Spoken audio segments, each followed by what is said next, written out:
এরকম আরও ভিডিও পেতে আমার নতুন চ্যানেলটিকে সাবস্ক্রাইব করে রাখবেন। ধন্যবাদ। শান্ত নীরব এক গ্রাম, নাম নূরপুর। চারদিকে সবুজ ধানক্ষেত, ছোট ছোট কাঁচা রাস্তা আর মাঝখানে একটি পুরনো মসজিদ। গ্রামের অধিকাংশ মানুষ কৃষিকাজ করে জীবিকা নির্বাহ করে, কিন্তু সবার অবস্থা সমান নয়। গ্রামের দক্ষিণ প্রান্তে একটি ছোট ভাঙাচোরা কুঁড়ে ঘর। সেখানেই থাকে হাজি করিম, তার স্ত্রী ফাতেমা আর তাদের একমাত্র ছেলে সাবির। বাড়িটার ছাউনি টপকে বৃষ্টির পানি পড়ে, শীতে শীতল বাতাস ভেতরে ঢুকে যায়। তবুও ঘরটার ভেতরে সবসময় একটা আলাদা শান্তি বিরাজ করে। হাজি করিম বয়সে বৃদ্ধ, কাজ করার ক্ষমতা প্রায় নেই। ফাতেমা সংসার চালানোর জন্য মানুষের বাড়িতে কাজ করেন, আর সাবির ছোট থেকেই মায়ের সাথে কাজ করতে সাহায্য করে, তবে পড়াশোনাও করে গ্রামের মক্তবে। এক সন্ধ্যায়, বাবা সাবির, আজ বাজার থেকে কিছু আনতে পারিনি। ঘরে শুধু সামান্য ভাত আছে, কিন্তু তরকারি কিছু নেই।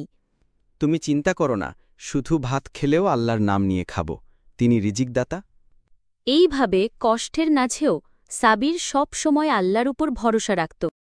গ্রামের কিছু ছেলে ধনী পরিবারে জন্ম নিয়েছে। তারা দামি কাপড় পরে, সুন্দর জুতো পরে স্কুলে যায়। তাদের কাছে সাবির একরকম হাস্যকর। একদিন দুপুরে সবাই মাঠে খেলছিল।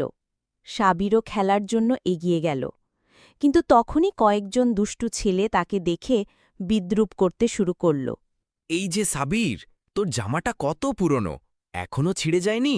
হা হা হা, ও তো খালি পায়ে হাঁটে, খেলতে নামলে জুতো ছিঁড়ে যাবে কই? সবাই হেসে উঠল। সাবিরের চোখে জল চলে এলো, কিন্তু সে চুপচাপ দাঁড়িয়ে রইল। ভাই, হাসো না। দুনিয়া আল্লাহর পরীক্ষা। ধনী গরিব সবাইকে তিনি পরীক্ষা করেন। হয়তো কাল আমার অবস্থা ভালো হবে, তোমরা জানো না। তার সরল উত্তর শুনে কয়েকজন চুপ করে গেল, কিন্তু দুষ্টু ছেলেরা হাসতেই লাগল। সেদিন রাতে সবাই যখন ঘুমিয়ে গেছে, সাবির অন্ধকারে জেগে রইল। বাইরে আকাশে তারার আলো, ভেতরে টিমটিম করা কুপির আলো। সে সেজদায় পড়ে আল্লাহকে ডাকল। হে আল্লাহ, তুমি সর্বশক্তিমান, তুমি চাইলে মুহূর্তে আমার সব কষ্ট দূর করতে পারো। আমি তোমার উপর ভরসা করি, তুমি আমাদের জন্য হালাল রিজিক দাও। কান্না করতে করতে ঘুমিয়ে গেল। ঘুমের ভেতর এক আশ্চর্য স্বপ্ন দেখল। এক আলোকিত বৃদ্ধ তাকে বলছে, বাবা সাবির, ধৈর্য ধরো, আল্লাহ তোমার জন্য এমন রিজিক রেখেছেন যা তুমি কল্পনাও করতে পারো না। সময় হলে সব ঠিক হয়ে যাবে। ঘুম ভাঙতেই সাবিরের মনটা হালকা হয়ে গেল। দিন কেটে যায়, কিন্তু কষ্ট যেন আরও বাড়তে থাকে। ফাতিমার শরীর অসুস্থ হয়ে পড়ে। কাজ করতে পারলেও আগের মতো শক্তি নেই। হাজি করিম প্রায় বিছানায় শয্যাশায়ী। কখনো ৩ দিন পর্যন্ত তারা শুধু ভাত আর লবণ খেয়ে কাটায়। তবুও ফাতেমা ছেলেকে শিখিয়ে দেন, বাবা, মনে রেখো, ক্ষুধার কষ্ট সহ্য করা যাবে, কিন্তু হারাম কিছু খাওয়া যাবে না। হ্যাঁ মা, আমি সবসময় হালাল উপার্জনের দোয়া করব। এমন দিনগুলোতে গ্রামের অনেকেই তাদের দেখে কষ্ট পেত, আবার অনেকে মজা করে উপহাস করত। একদিন জুমার নামাজ শেষে মসজিদের সামনে অচেনা এক লোক এলেন। তিনি পরিপাটি পোশাকে, ধনী ব্যবসায়ী, নাম তার সাইদ আলম। নামাজ শেষে তিনি গ্রামের ইমাম সাহেবকে জিজ্ঞেস করলেন, হুজুর, আমি একজন সৎ পরিশ্রমী লোক খুঁজছি। আমার শহরে ব্যবসা আছে, সেখানে কাজের লোক লাগবে। এখানে কি কাউকে পাওয়া যাবে? ইমাম সাহেব হেসে বললেন, এই গ্রামে অনেক তরুণ আছে, কিন্তু সবচেয়ে সৎ আর ধৈর্যশীল হল সাবির। গরিব হলেও সে মিথ্যা বলে না, চুরি করে না। ব্যবসায়ী চোখ জ্বলে উঠল। তিনি সঙ্গে সঙ্গে সাবিরকে ডাকতে বললেন। সাবির লাজুকভাবে সামনে এলো।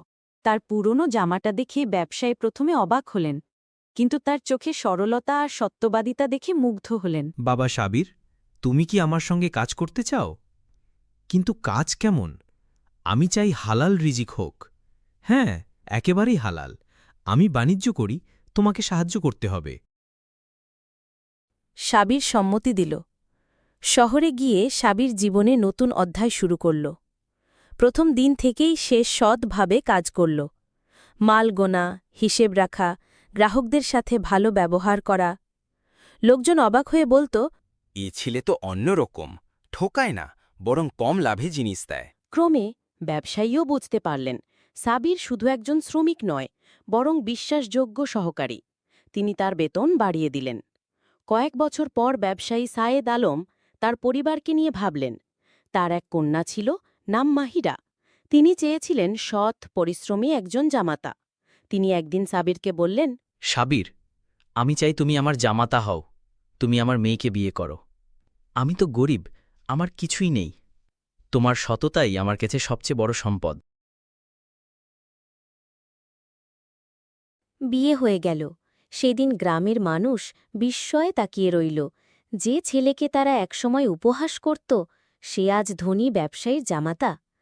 বিয়ের দিনে গ্রামের মাঠে সবাই জড়ো হয়েছিল। সাবির দাঁড়িয়ে সবার উদ্দেশ্যে বলল, ভাই ও বোনেরা, মনে রেখো, আল্লাহ ধৈর্যশীলদের পছন্দ করেন। আমরা যদি হারাম থেকে বাঁচি, ধৈর্য ধরি আর সৎ পথে থাকি, একদিন আল্লাহ এমন রিজিক দেবেন যেভাবে আমরা কল্পনাও করতে পারি না। লোকেরা কান্না চোখে তাকিয়ে রইল। যারা একসময় উপহাস করেছিল তারাই এখন সম্মান জানাচ্ছে। ধৈর্য সবথেকে বড় ইবাদত। আল্লাহর উপর ভরসা রাখলে রিজিকের দরজা খুলে যায়। গরিব মানুষকে কখনো অবহেলা করা উচিত নয়। সততা ও ইমানদারির ফল অবশেষে আল্লাহর পক্ষ থেকে পুরস্কার হিসাবে আসে।